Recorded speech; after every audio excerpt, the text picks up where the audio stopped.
আসসালামু আলাইকুম ওয়া রাহমাতুল্লাহি ওয়া বারাকাতুহু। ইয়াসির ম্যাথ কেয়ার একাডেমির অনলাইন স্পেশাল ম্যাথ প্রোগ্রামের আজকের ক্লাসে তোমাদের সকলকে স্বাগতম। প্রিয় শিক্ষার্থীরা, আজকে আমি আলোচনা করব উচ্চতর গণিত বইয়ের পঞ্চম অধ্যায়ের অনুশীলনী 5.2 নিয়ে। এই অনুশীলনীতে মূলত আলোচনা করা হয়েছে মূল চিহ্ন সংবলিত সমীকরণের সমাধান নিয়ে। তো আমরা সমাধান একটু পরে দেখব। শুরুতে আমরা মূল চিহ্ন সংবলিত সমীকরণগুলি কেমন হয় শুরুতে একটু জেনে নেওয়ার চেষ্টা করব। তো দেখো, আমরা যদি 1 নাম্বার উদাহরণের দিকে খেয়াল করি তাহলে দেখতে পাচ্ছি এই সমীকরণের শুরুতে দেখো একটা বর্গমূল চিহ্ন সংবলিত রাশি আছে, আবার এই সমীকরণের ডান পাশে অর্থাৎ ইকুয়ালের পরেও একটা বর্গমূল চিহ্ন সংবলিত রাশি আছে। তো এই ধরনের সমীকরণগুলি হচ্ছে আমার মূল চিহ্ন সংবলিত সমীকরণ। আর এই ধরনের সমীকরণের সমাধান করতে আমাদের দুইটি ধাপ প্রয়োজন হবে। প্রথম ধাপে আমাদের কি কাজ করতে হবে? প্রথম ধাপে যে কাজ করতে হবে সেটি হচ্ছে যে এই যে বর্গমূল চিহ্নগুলিকে ভ্যানিশ করতে হবে। তাহলে বর্গমূল চিহ্নগুলিকে ভ্যানিশ করতে গেলে কি করতে হবে? উভয় পক্ষে বর্গ করতে হবে। আমরা জানি জেনারেল ম্যাথও শিখে এসেছি যে রুট এবং স্কোয়ারে কাটা যায়। তাহলে আমরা যখন বর্গ করব আমাদের কিন্তু এই যে বর্গমূল চিহ্নগুলি ভ্যানিশ হয়ে যাবে। তাহলে ভ্যানিশ হয়ে যাওয়ার পরে আমরা ক্যালকুলেশন করলে আর একটা নতুন সমীকরণ পাবো। ওই সমীকরণ থেকে আমরা কি করব? এই যে দেখো আমাদের এখানে যে চলক আছে এক্স, এই এক্স এর মান বের করে নিব। এক্স এর মান বের করে নেওয়ার পরে সাপোজ ধরো 1 নম্বর সমীকরণের সমাধান করে আমরা প্রথম ধাপে এক্স এর মান বের করে নিয়েছি। এক্স এর একটা মান পেয়েছি 1 আর একটা 2। তাহলে প্রথম ধাপে আমাদের কি কি কাজ? প্রথম ধাপের শুরুতে কি করতে হবে? এই বর্গমূল চিহ্ন ভ্যানিশ করতে হবে। আর এটা ভ্যানিশ করতে গেলে কি কাজ করতে হবে? উভয় পক্ষে আমার বর্গ করে দিতে হবে। দেওয়ার পরে আমার যখন বর্গমূল চিহ্ন ভ্যানিশ হয়ে গেল, এরপরে ক্যালকুলেশন করলে একটা নতুন সমীকরণ পাবো। ঠিক আছে? ওই সমীকরণটা থেকে আমরা সমাধান করে এক্স এর মান নির্ণয় করব। তো এটা করলে আমার প্রথম ধাপ শেষ। তাহলে দ্বিতীয় ধাপে কি করতে হবে? এই জন্য দেখো আমি তো এখনো সমাধান করি নাই, যখন সমাধান করব তখন আমরা অরিজিনাল মান পাবো। জাস্ট বোঝার জন্য আমরা ধরে নিলাম আমরা 1 নম্বর সমীকরণকে সমাধান করে এক্স এর দুইটা মান পাইছি, একটা হচ্ছে 1, একটা হচ্ছে 2। এখন আমরা এই দুটা মানকে কি করব? এই দুটা মানকে আমরা প্রথমে লিখব x = 1 এর জন্য 1 নম্বর সমীকরণ হতে পাই। এই সমীকরণকে আমরা 1 নম্বর ধরে নিব, নিয়ে বাম পক্ষ লিখে এই যে x এর মান 1 আমরা এখানে x এর জায়গায় বসাই দিব। বসাই দিয়ে ক্যালকুলেশন করে আমরা একটা মান পাবো। একই ভাবে ডান পক্ষে আমরা x এর মান বসাই দিয়ে ক্যালকুলেশন করে দেখব যে ডান পক্ষ এবং বাম পক্ষের মান সমান হয় কিনা। যদি ডান পক্ষ এবং বাম পক্ষের মান সমান হয় তাহলে আমাদের যে x এর যে মানের জন্য আমার ডান পক্ষ এবং বাম পক্ষের মান সমান হবে, x এর ওই মানটা হবে এই সমীকরণের একটা মূল। আর আরেকটা মান এখানে থাকলো 2। এইটা বসানোর পরে আমরা দেখব যে ডান পক্ষ এবং বাম পক্ষ সমান হয় কিনা। যদি সমান হয় তাহলে 2 হবে আমার হচ্ছে এই সমীকরণের আরেকটা মূল। আর যদি সমান না হয় তাহলে এই 2 হবে আমার এই সমীকরণের একটা অবান্তর মূল। তাহলে আমি কি বুঝাতে পারছি বিষয়টা? আমরা প্রথম ধাপে x এর দুইটা মান বের করে নেওয়ার পরে আমাদের কাজ শেষ হবে না। তাহলে দ্বিতীয় ধাপে কি করতে হবে? x এর ওই দুইটা মানকে এই সমীকরণে বসাই দিয়ে আমার দেখতে হবে যে উভয় পক্ষে মান সমান হয় কিনা। যদি হয় তাহলে কেবলমাত্র ওই মানটা আমার ওই সমীকরণের একটা মূল হবে, তা না হলে ওই মানটা আমার এই সমীকরণের একটা মূল হবে না। আর যদি মান বসানোর পরে যদি সমান না হয় দুই পক্ষ, তাহলে আমরা বলবো যে ওটা হবে ওই সমীকরণের একটা অবান্তর মূল। আর দ্বিতীয় ধাপে আমরা যে প্রক্রিয়ায় এই কাজটা করব এটার নাম হচ্ছে শুদ্ধি পরীক্ষা। তাহলে প্রথম ধাপে আমরা x এর মান বের করব এবং দ্বিতীয় ধাপে শুদ্ধি পরীক্ষা করব। তো চলো বিস্তারিত এখন 1 নম্বর প্রশ্ন সমাধানের মাধ্যমে আমরা জেনে নিই। দেখো আমরা আগে থেকে এখানে লিখে রেখেছি। আমি একটু আগে বললাম যে আমাদের কি করতে হবে? আগে এই আমাদের প্রথম ধাপে এই বর্গমূল চিহ্নগুলিকে ভ্যানিশ করতে হবে। তাহলে ভ্যানিশ করতে গেলে কি করতে হবে? উভয় পক্ষে বর্গ করতে হবে। তো আমরা এখন চলো উভয় পক্ষে কি করব? উভয় পক্ষে আমরা বর্গ করে দিব। দেখো তাহলে √x - 4 + 2। দেখো এখানে এই রাশির সাথে আমরা এখানে +2 যুক্ত আছে, এই দুটোর উপরে আমি এখানে স্কয়ার করে দিলাম। এখানে দেখো আমার যেটা আছে √x + 12 তার উপর স্কয়ার। এখানে সাইড নোটে লিখে দিব উভয় পক্ষে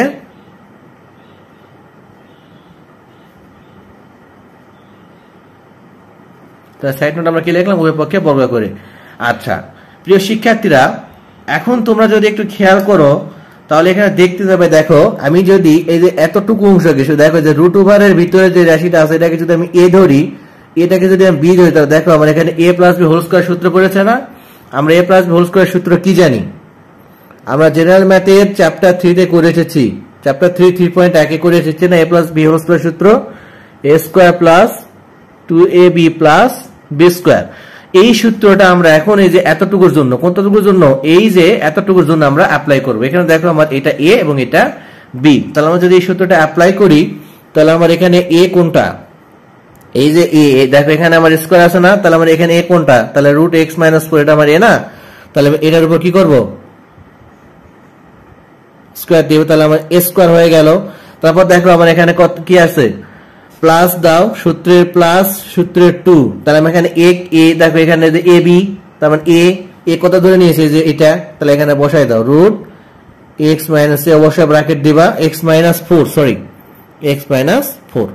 আচ্ছা তাহলে আমরা ব্র্যাকেটের মধ্যে লিখলাম ইনটু আমার এখানে, তাহলে বি কোনটা? দেখো এই যে বি, এই যে বি, এ বি কোনটা এখানে সমীকরণে? এই যে 2, তাহলে 2 এখানে বসাই দাও প্লাস বি স্কয়ার, বি কত ধরা আছে? 2, তাহলে এখানে বসাই দাও।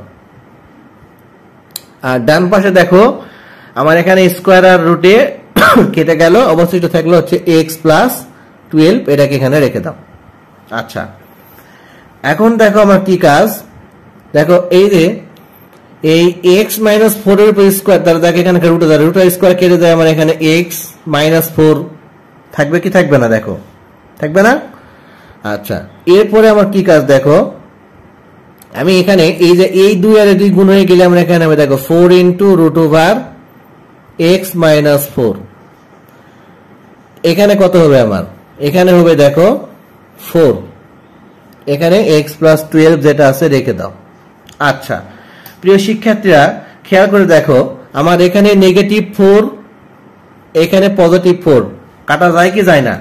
তাহলে নেগেটিভ 4 পজিটিভ 4 কাটা গেল, অবশিষ্ট মান আমি এখানে লিখছি x plus 4 root over x minus 4। আচ্ছা এই পারে দেখো এক্স প্লাস কত আছে? 12। তাহলে দেখো এই যে এই মানটুকুকে আমি বাম পাশে রাখবো, কোন অংশটুকুকে খেয়াল করো, দেখো আমরা এতটুকু ক্যালকুলেশন করে আমরা এখানে আসলাম, তাহলে আমরা এতটুকু মানকে আমরা বাম পক্ষে রাখবো আর ব্যাগেটাকে আমরা ডান পাশে নিয়ে যাব। তাহলে ব্যাগে কি আছে? শুধু এক্স, শুধু এখানে এক্স আছে না? এক্সটাকে আমরা এপার নিয়ে আসবো, নিয়ে গেলে কি হবে? তাহলে এখানে 4 থাকবে আমার, দেখো খেয়াল করো 4 থাকবে, রুট ওভার এক্স মাইনাস 4 থাকবে, ব্র্যাকেট ক্লোজ, তাহলে এক্স প্লাস 12 থাকবে, আর এই এক্স এর আগে প্লাস আছে এবার গেলে মাইনাস। তো দেখো এই যে এখানে এক্স আর এক্স খেয়ে যাবে, কেটে গেল, তাহলে আমরা এখানে দেখো 4 into root over x minus 4 কিন্তু আমি পাচ্ছি। তাহলে এখানে এখন কি হবে? দেখো আমার কেটে গেল বলতে, তাহলে কত? 12। আচ্ছা তাহলে দেখো এই 4 এখানে গুণ আছে, এবার গেলে ভাগ হয়ে যাবে। দেখো 4 এখানে গুণ আছে না? বাম পাশে গুণ আছে, ডান পাশে গেলে ভাগ হয়ে যাবে। তাহলে আমরা ভাগ করে দিব, দেখো দিলে কি হবে? এখানে হবে 12 ভাগ 4, কাটাকাটি করলে হবে 3 হবে না? তাহলে আমরা এখানে root x minus 4 equal to কত? 3। এখন আমার এখানে কি কাজ করতে হবে? দেখো আমার কিন্তু এখানে আবারও একটা বর্গমূল চিহ্ন সংবলিত রাশি চলে এসেছে। এই বর্গমূল চিহ্ন সংবলিত রাশিকে আবার আমার ম্যানেজ করতে হবে। ম্যানেজ করার জন্য আবার কি করতে হবে? উভয় পক্ষে বর্গ করে দিতে হবে। আমি যদি এখন দেখো উভয় পক্ষে বর্গ করে দেই,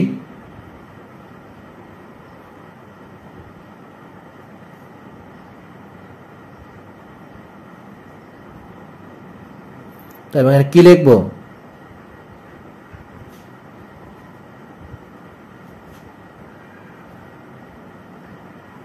উভয় পক্ষে বর্গ করে। আমি যদি একটা ব্ল্যাঙ্ক পেজ নেই, দেখো তাহলে আমি এখানে কি করলাম? উভয় পক্ষে আবার কেন বর্গ করলাম?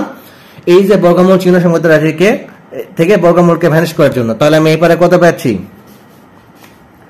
দেখো আমি এখানে কত পাচ্ছি? তাহলে আমি এখন এখানে লিখতে পারবো যে x minus 4 is equal two 9, নাকি? তাহলে এক্স ইকুয়াল টু কত পাচ্ছি 9 প্লাস 4, ক্যালকুলেশন করলে আমি এক্স এর মান পাচ্ছি 13। তাহলে দেখো আমি শুরু থেকে তোমাদেরকে আরেকবার একটু যদি বলি, তাহলে আমরা 1 নম্বর সমীকরণে কি করলাম, এই যে দেখো বর্গমূল চিহ্ন সংবলিত রাশি থেকে বর্গমূলকে ভ্যানিশ করার জন্য আমরা উভয়পক্ষে বর্গ করে দিয়েছি। দিয়ে দেখো আমরা এখানে এই যে a plus b whole square সূত্র পড়েছে, আমরা এখানে সূত্র এটা অ্যাপ্লাই করেছি। করার পর দেখো ক্যালকুলেশন করে আমরা এই লাইনটা পাইছি। এখানে আমরা কি করছি, এই এক্সটাকে আমরা দেখো বাম থেকে ডানে পার করে দিয়ে ক্যালকুলেশন করে আমরা দেখো এই নিচে লাইন পাইছি।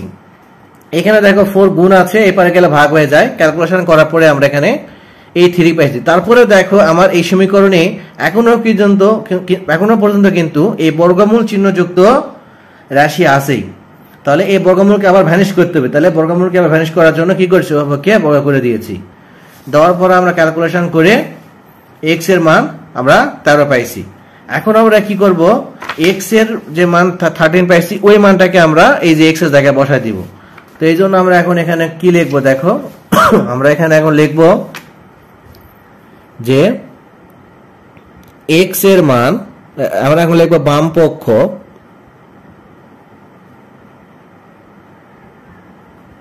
আমরা কি লিখবো বাম পক্ষ। বাম পক্ষ লিখে এই যে দেখো বাম পক্ষ লিখে আমি কি করব, এই যে এতটুকু, এই যে ইকুয়ালের আগে দেখো যে কারো কাছে নিচে আন্ডারলাইন করে অতটুকু মানকে আমরা এখানে উঠাই নিব। তাহলে উঠাই নেই, কি আছে দেখো, রুট এক্স মাইনাস 4 প্লাস 2। আচ্ছা, তাহলে আমরা এখন এক্স এর একটা মান জানি, এক্স এর মান জানি কিনা, এক্স এর মান কত জানি 13। তাহলে এখানে 13 বসাও,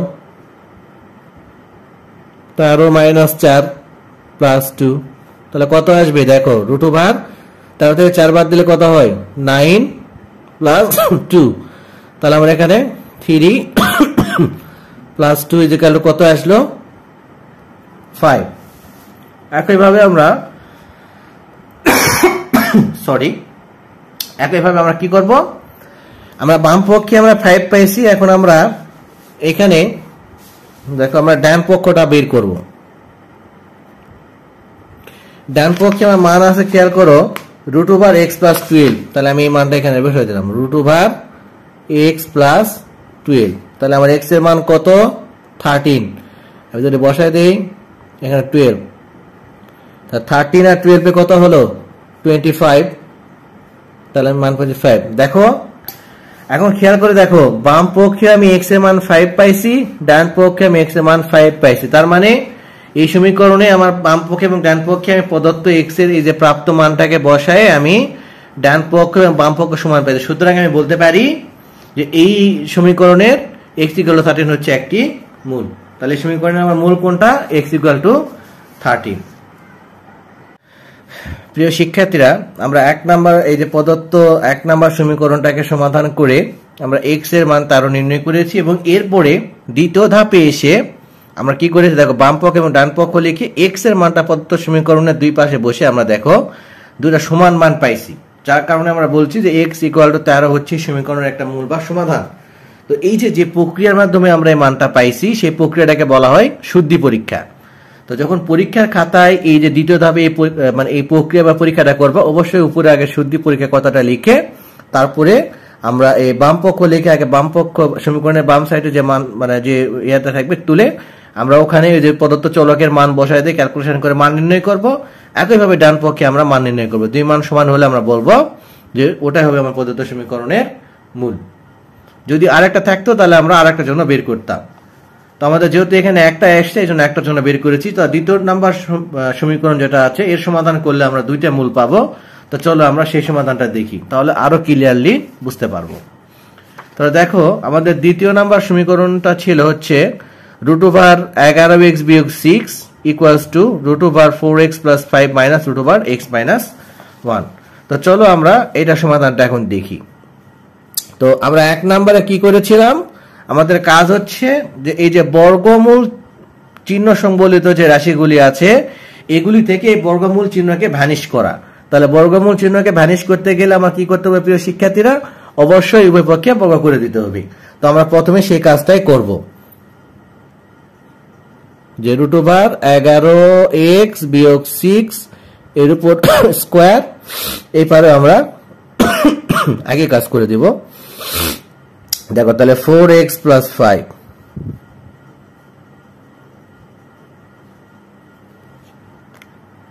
আচ্ছা তাহলে দেখো আমরা এখানে কি কাজ করলাম, উভয় পক্ষে বর্গ করে দিলাম। তো আমি এই কথাটা এখানে লিখলাম না, তোমরা লিখে নিবা। এখন দেখো পরবর্তীতে আমাদের কি কাজ করতে হবে। দেখো এখানে দেখো আমার এই যে রুট এবং স্কয়ারটা কেটে যায়, তাই না? কেটে গেলে আবার যে ভিতরে যে সংখ্যাটা আছে আমি সেটা এখানে বসায় দিচ্ছি। এবারে দেখো আমরা যদি এই প্রথম অংশকে a বিবেচনা করি এবং দ্বিতীয় অংশকে যদি আমরা b বিবেচনা করি, তাহলে দেখো আমরা এখানে a মাইনাস b সূত্র পাচ্ছি। তাহলে a মাইনাস b সূত্র কি? a square minus 2ab plus b square, তাই না? আমরা যেটা বিগত জেনারেল ম্যাথে চ্যাপ্টার 3 তে শিখে এসেছি। এই সূত্রটা আমরা এখন এতটুকুর জন্য অ্যাপ্লাই করার চেষ্টা করব। তাহলে আমরা এখানে a কোনটা, রুট ওভার 4x প্লাস 5, এটা হচ্ছে আমার a, তার মানে এর উপর স্কয়ার প্লাস সরি মাইনাস, এখানে তো মাইনাস, তাহলে এখানে মাইনাস হবে। সূত্রে 2 ইনটু কত হবে, root over 4x plus 5 into আমার এখানে হবে রুট ওভার x মাইনাস 1, এটা হচ্ছে আমার b। তারপরে এখানে দাও প্লাস, এই যে সূত্রের প্লাস, আমার b কত, রুট ওভার x মাইনাস 1, তাহলে আমি এখানে লিখে দিলাম রুট ওভার x মাইনাস 1 এর উপর হোল স্কয়ার। তাহলে দেখো আমরা এখানে কি কাজ করলাম, এখানে আমরা a মাইনাস b হোল স্কয়ারের সূত্র অ্যাপ্লাই করলাম। তাহলে আমার বাম পক্ষ যেটা আছে ঠিকই থাকবে। দেখো একইভাবে স্কয়ার রুট কাটা থাকবে 4x প্লাস 5, এখানে মাইনাস 2। দেখো এখানে আমার এই root 4x plus 5 into root x minus 1 কিন্তু গুণ অবস্থায় আছে, তাহলে এটাকে আমরা একটা রুটের মধ্যে লিখতে পারবো। তো চলো আমরা একটা রুটের মধ্যে লিখি 4x plus 5 into x minus 1। ওকে, আচ্ছা এখন দেখো এখানে প্লাস থেকে গেল, আর দেখো স্কয়ার রুট কেটে গেল, আমার এখানে থাকলো x মাইনাস 1। আশা করি এতটুকু বুঝতে পেরেছো।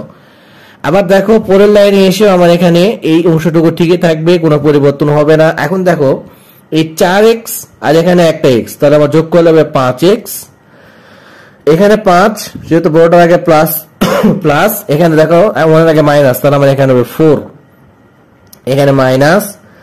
আমরা এখানে দেখো ভিতরে এটা গুণ আছে, আমরা গুণ করে দিব, গুণ করে দিয়ে দেখি কি আসে। তাহলে 4x এর সঙ্গে x গুণ করলে আমরা এখানে পাবো 4x স্কয়ার, তাহলে প্লাসে মাইনাসে মাইনাস পাবো হচ্ছে 4x, প্লাস পাবো হচ্ছে 5x, প্লাসে মাইনাসে মাইনাস মাইনাস 5, আমরা এইটা পাবো। এইটাকে আমরা একটা ব্র্যাকেটের মধ্যে লিখবো, ঠিক আছে? আচ্ছা এখানে কি কাজ করলাম, দেখো আমার এখানে 4x প্লাস 5 এবং x মাইনাস 1 গুণ অবস্থায় আছে না, আমরা জাস্ট এই ব্র্যাকেটের ভিতরে গুণ করে দিলাম। এই কাজটা কিন্তু আমাদের পরে করাই লাগতো, আমরা আগে করে রাখলাম, মানে আমাদের দুটো লাইন সেভ হয়ে গেল। এখন দেখো এখানে আমার 11x বিয়োগ 6, এই যে এতটুকুকে আমি বাম পাশে নিয়ে আসবো, এতটুকুকে আমি কই নিয়ে আসবো, বাম পাশে নিয়ে আসবো। যদি নিয়ে আসি তাহলে কত হবে, তাহলে minus 5x minus 4 equal two আমার এখানে থাকবে মাইনাস 2, আর এই যে এখানে রুট ওভার দিয়ে এই ব্র্যাকেট দিয়ে এখানে যে মানটা আছে আমরা লিখে দেব 4x স্কয়ার। দেখো তাহলে 5x থেকে একটা বাদ দিলে কত হবে, প্লাস x, এখানে হবে মাইনাস 5। আচ্ছা এখন দেখো 11 থেকে 5 বাদ দিলে হবে 6x, আর এখানে দেখো মাইনাস 10, আর এই পারে যেটা আছে রেখে দাও,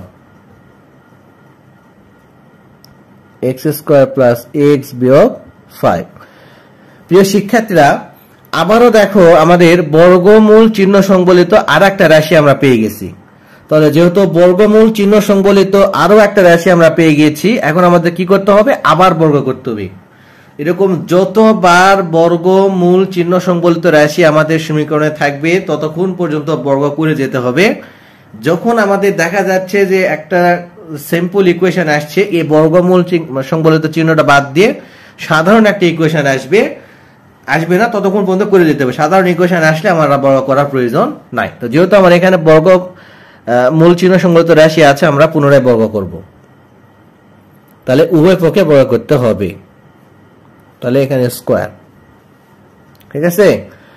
তাহলে আমরা এখানে সেকেন্ড ব্র্যাকেটটা ইউজ করব, -2 √4x² প্লাস x -5 এর উপর দিয়ে দিলাম হোল স্কয়ার, সরি -5 পুরোটার উপর হোল স্কয়ার।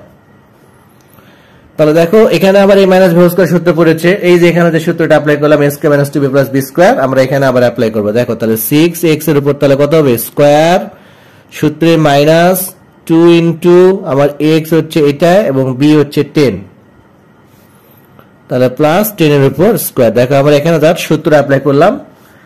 এরপরে দেখো -2 এর উপর স্কয়ার করে দেবে 4, আর দেখো স্কয়ার রুট কেটে যায়। আমরা একবার যদি গুণ করে দেই তাহলে 4 আর 4 আমার এখানে আসবে হচ্ছে 16x² প্লাস 4x - 20। দেখো আমি এখানে কি কাজটা করলাম, আমি যদি তোমাদেরকে একটা আলাদা পেজ নিয়ে আমি যদি একটা আলাদা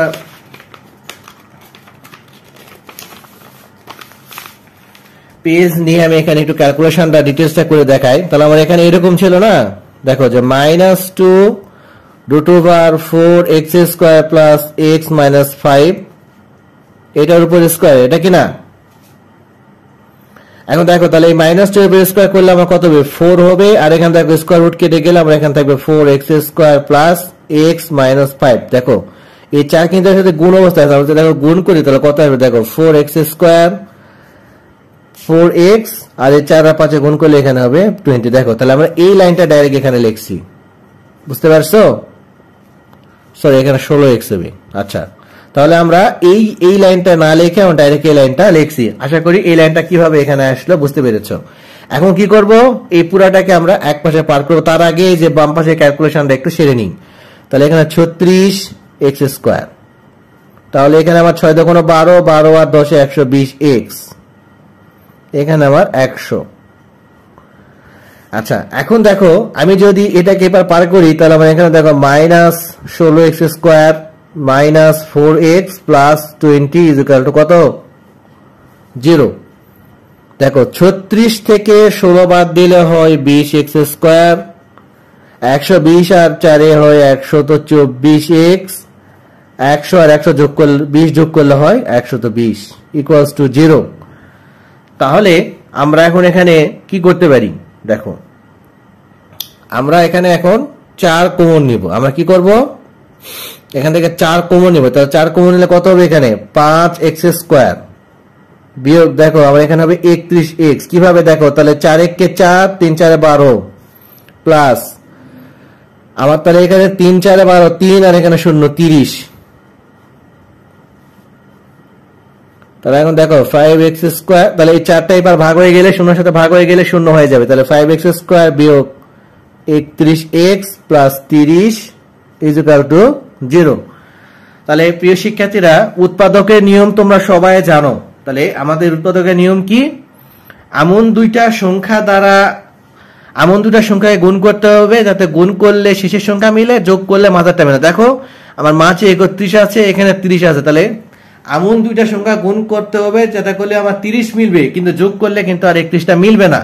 যদি এখানে ছোট সংখ্যা থাকতো তাহলে মিলতো, যেহেতু এখানে বড় সংখ্যা আছে আমার এখানে 30কে এমন দুটো সংখ্যা দ্বারা ভাঙাতে হবে যাতে কি হয় গুণ করে 31 মিলে, কিন্তু সেটা পসিবল নয়। যেহেতু সম্ভব নয় তাহলে সেক্ষেত্রে আমার কি কাজ করতে হবে, এই যে x এর সাথে x চলকের সাথে যে সহগ আছে, x² এর সাথে যে সহগটা আছে, এই সহগটা আমার এই শেষের পদের সাথে গুণ করতে হবে। তাহলে আমি গুণ করলে কত পাবো, গুণ করলে পাবো 150। তাহলে গুণ করলে কত পাবো 150। কেন গুণ করব, দেখো উৎপাদকের বিশ্লেষণের নিয়ম হচ্ছে এমন দুটো সংখ্যাকে গুণ করতে হবে যাতে গুণ করলে শেষের পদ মিলে, যোগ করলে মাঝের পদ মিলে। তাহলে শেষের পদ হচ্ছে 30। তাহলে এমন দুইটা সংখ্যা আমি যেটাই নিই না কেন গুণ করলে 30 মিলবে সেই, কিন্তু যোগ করলে কিন্তু 31 মিলবে না। এই কারণে আমাকে কি করতে হবে, এই যে প্রথমে x² এর যে মানে x², প্রথম পদের x² এর যে সহগ আছে এইটার সাথে আমার শেষ পদটা গুণ করে দিতে হবে, দিলে আমার থাকছে 30 × 5 = 150। তাহলে প্রিয় শিক্ষার্থীরা আমি যদি 25 আর 26 গুণ করি, তাহলে দেখো 5 6 30 এর 0, 6 × 12 আর 3 15, তাহলে 150 মিলছে, এবং 25 এবং 6 যোগ করলে 31 মিলছে। তাহলে আমরা সেটা লিখবো এখানে যে 5x² বিয়োগ 25x, যেহেতু এখানে মাইনাস আছে তাহলে আমরা এখানে -6x প্লাস 30 = 0। এই জায়গাটা আমি আরো একবার ক্লিয়ার করে দিচ্ছি, ভালো করে খেয়াল করো। আমার উৎপাদকের নিয়ম হচ্ছে এমন দুইটা সংখ্যাকে গুণ করতে হবে যে দুটা সংখ্যা গুণ করলে আমার শেষের পদ মিলবে, যোগ করলে মাঝের পদ মিলবে। 30কে ভাঙালে যেটা দিয়ে ভাঙায় না কেন, আমি 10 গুণ 3 করি, 5 গুণ 6 করি, 6 গুণ 5 করি, যেটাই করি না কেন 30 মিলবে ঠিকই, কিন্তু ওই দুটা সংখ্যা যোগ করলে মাঝের সংখ্যাটা মিলবে না। তো যদি এমন হয়ে যায় সেই ক্ষেত্রে কি করতে হবে, এই প্রথমে এক্স স্কোয়ারের সঙ্গে যে সহগটা থাকবে সেটা আমরা এখানে গুণ করে দিতে হবে। গুণ করে দিয়ে তারপরে আমরা উৎপাদক করলে দেখো, তাহলে এখানে গুণ করে দিলে আমরা পাচ্ছি 150, তাহলে 130 এর জায়গায় মনে মনে 150 ধরে নিতে হবে। তাহলে এমন দুইটা সংখ্যা আমার গুণ করতে হবে, গুণ করলে 150 মিলবে, যোগ করলে মিলবে 31। তাহলে খেয়াল করো, আমি এখানে 25 এবং 6কে নিয়েছি, তাহলে 25 এবং 6 যদি আমি গুণ করি তাহলে আমার 150 মিলে, 25 এবং 6 যোগ করলে 31 মিলে, এই জন্য আমি এটা এখানে লিখেছি। তাহলে চলো আমরা যদি এখন এটা ক্যালকুলেশন করি তাহলে কি দাঁড়ায়। আমি এখানে 5x কে যদি আমি কমন নিই, কত কে 5x যদি কমন নেই তাহলে আমার দেখো কত থাকবে, x - 5 থাকবে, তাই না? আবার দেখো আমি যদি এখানে -6 কে কমন নেই তাহলে দেখো আমার x - 5ই থাকছে, আর ইকুয়ালস দেখো 0 আছে, 0ই থাকবে। তো দেখো x - 5 সমান মান, তাহলে আমি এখানে একটা নিলাম, আর এখানে আমি 5x - 6 আমি 0 লিখলাম। এতটুকু তো সবাই বুঝতে পারছো? আচ্ছা, আমি এখন আর একটা ফাঁকা পেজ নিচ্ছি। দেখো এই ফাঁকা পেজে আমি এখন কি করব, আমি x এর দেখো দুইটা মান পাবো, আমরা দুইটা মান বের করে নিব। তাহলে আমি এখন আগে লিখবো যে হয় x - 5 = 0 অথবা 5x - 6 = 0। ক্লিয়ার? তো দেখো x এর একটা মান আমি পাচ্ছি 5, আর এখানে ক্যালকুলেশন করলে আমরা x এর মান এখানে পাবো 6, এখানে পাচ্ছি আমরা 6/5। তাহলে দেখো আমরা x এর মান এখানে কয়টা পাইছি, খেয়াল করো।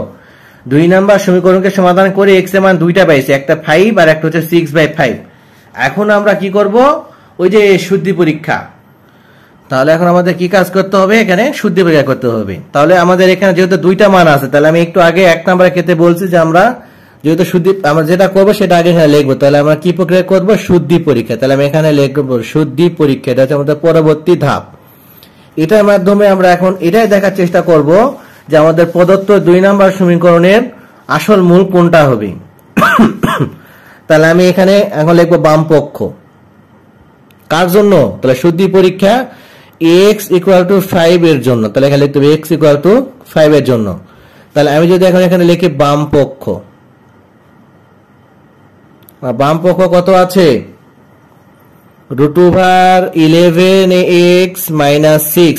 এখন আমি যদি মান বসাই, x এর মান কত 5, টা দেখো 5 আর 11 গুণ করলে হয় 55 বিয়োগ হচ্ছে 6, তার মানে দেখো √49, তার মানে কত আসলো 7। আমি যদি এই পাশে যদি আমি ডান পক্ষটা বের করে, দেখো ডান পক্ষ,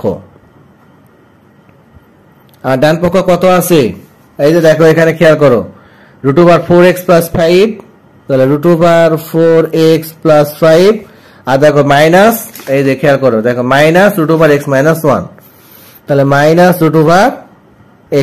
- 1। আমি যদি মান বসাই, দেখো আমি যদি x এর মান যদি 5 বসাই তাহলে 4 আর 5 20, তাহলে এখানে 20 + 5 মাইনাস এখানে আমার √5 - 1, তাহলে আমার এখানে কত আসবে, √25 বিয়োগ √4,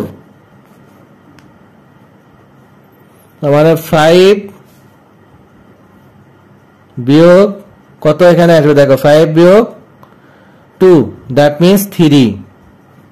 এখন দেখো আমার এই যে x, আমরা যে এই সমীকরণটা প্রদত্ত সমীকরণ সমাধান করে x এর দুইটা মান পাইছি, একটা পাইছি 5, একটা পাইছি হচ্ছে 6/5। দেখো 5x এর মান যখন আমি 5 বসালাম, উভয় পক্ষে মান বসা দেখতে পাচ্ছি, এখানে আমার 7 আসলো, এখানে আসলো আমার 3, তার মানে ডান পক্ষ এবং বাম পক্ষ সমান হয় নাই। সেই ক্ষেত্রে আমি এই x = 5 এই মানটাকে বলতে পারবো অবান্তর মান। আমি এই মানটাকে কি মান বলতে পারবো, অবান্তর মান। তাহলে বুঝতে পারছো, তাহলে শুদ্ধি পরীক্ষা করে যখন আমাদের ডান পক্ষ বাম পক্ষ সমান হবে না, তখন আমরা ওই মানকে বলবো অবান্তর মান। এখন আসো আমাদের আর একটা মান আছে কত, 6/5, তো আমরা এখন এই 6/5 কে আবার বসাবো। তাহলে এখন আমি লিখবো এখানে যে x ইকুয়াল টু 6/5 এর জন্য।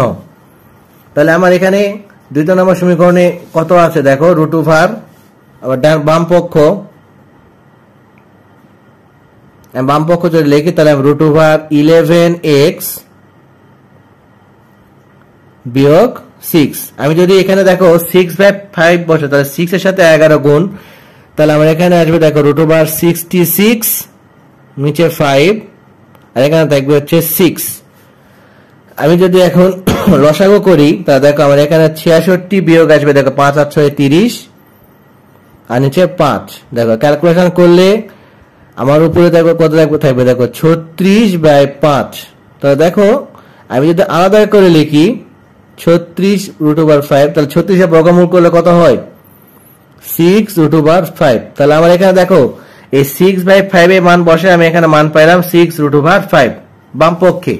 আমি এখন এখানে ডান পক্ষটা লিখব। আচ্ছা দেখো ডান পক্ষটা কি বলা আছে দেখো, root over 4x plus 5 minus root over x minus 1। আমরা এখন মান বসাবো। দেখো তাহলে আমার এখানে x এর মান কত, এই যে 6, আমি x এর মান যদি বসাই তাহলে আমার 4 আর 6 গুণ হয়ে যাবে, এখানে হবে 24 ভাগ 5, এখানে প্লাস 5 বিয়োগ রুট ওভার x এর মান তাহলে কত 6/5, এখানে মাইনাস 1। আমি যদি এখানে ক্যালকুলেশন করি তাহলে আসবে দেখো 24 প্লাস 25 ভাগ হচ্ছে 5 বিয়োগ রুট ওভার 6 বিয়োগ 5 ভাগ হচ্ছে 5। আমি যদি এখন এখানে করি দেখো আমার এখানে 49 রুট ওভার 5। দেখো আমার এখানে এই লবের উপর রুট দিলাম, হরে দিয়ে দিলাম। এখানে দেখো 1 করলে 1 রুট ওভার 5, তাহলে আমার এখানে আসছে কত 7 রুট ওভার 5 1 রুট ওভার 5। দেখো আমি যদি এখন ক্যালকুলেশন করি তাহলে 7 বিয়োগ 1 root over 5 is equal to 6 root over 5। এখন দেখো আমি যখন x এর মান এই 6/5 বসালাম, তখন দেখো আমার বাম পক্ষে মান আসছে 6 রুট ওভার 5, ডান পক্ষে মান আসছে 6 রুট ওভার 5। তার মানে আমি বলতে পারছি যে এই প্রদত্ত সমীকরণের আমার মূল হচ্ছে বা সমাধান হচ্ছে এই 6/5। বুঝতে পারছো? আচ্ছা 1 এবং 2 নাম্বার ইকুয়েশনের সমীকরণের ইকুয়েশন বা সমাধান যদি তোমরা বুঝতে পারো তাহলে 3 নাম্বারটা তোমরা করতে পারবা। তাহলে এই 3 নাম্বারটা থাকবে তোমাদের জন্য SW। ঠিক আছে, 3 নাম্বারটা তোমরা দেখে নাও, এটা তোমরা বাসায় প্র্যাকটিস করবে। সামনের দিন আমরা এই অধ্যায়ের নতুন নিয়মের ম্যাথ নিয়ে আমরা আবার হাজির হব। ততক্ষণ পর্যন্ত তোমরা ভালো থেকো, সুস্থ থেকো। আজ এই পর্যন্ত। আসসালামু আলাইকুম ওয়া রাহমাতুল্লাহি ওয়া বারাকাতুহু।